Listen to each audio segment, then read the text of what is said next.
Hello, my name is John Bringhurst. I've been asked to provide a few memories of the early Davis ward. My family actually moved to Davis a couple years before I was born, back in 1953.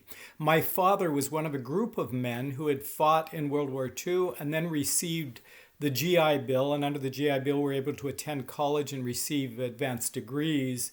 And quite a number of these moved to Davis. These were members of the church. And they became very prominent in their respective fields. I thought of them simply as members of our ward, but actually many of them became world famous for their various fields. My father, of course, was a world authority on the strawberry, as many of you know. Some of my earliest recollections of the ward were before the chapel was built. Actually, I was one of the original members, but I was only 1 year old when the Davis ward was formed, and I don't remember that. We were part of the Woodland ward before then. But the first place I remember meeting was the old Oddfellows Hall, downtown Davis. I do remember that there was a glass front door and a stairway going up on the right and going down on the left. My older sisters remember having to clean the cigarette butts and the beer bottles off of the landing before church services would begin on Sunday. I also am old enough that I remember the groundbreaking for our present chapel. This is a very, very early recollection, but there was kind of plowed ground and there was a platform of wood set up on which the authorities spoke.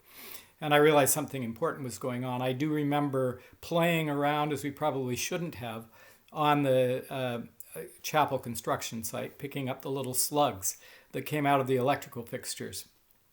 And of course, in those days, the members actually provided physical labor on the chapel. And in addition, they paid into the building fund, not just their tithing.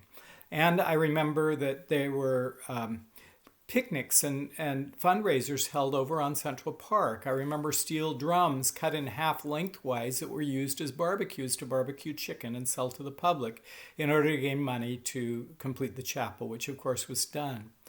As we grew up, I was a group of a large number of youth. I think we had about 15 or 20 young men out on missions at the same time when I was a missionary. So we had a very large cohort of youth at that time. And we became a little too familiar, I think, with the chapel as it grew larger to its present proportions, or nearly so. I do remember one day when I had a run-in with Pete Kenner. Now, Brother Kenner was an unusual adult leader. He's the first adult leader I ever had who had a full beard.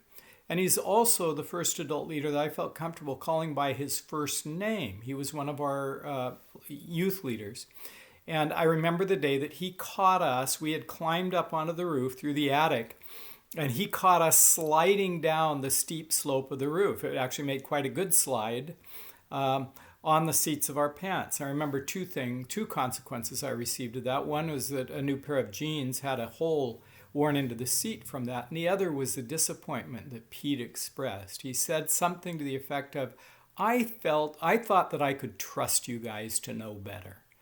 And that really stuck with me. It really rocked my world a little bit. Pete, of course, later became the first president of our stake when it became a stake, being separated from the Sacramento stake. Those are a few recollections, which I hope you appreciate.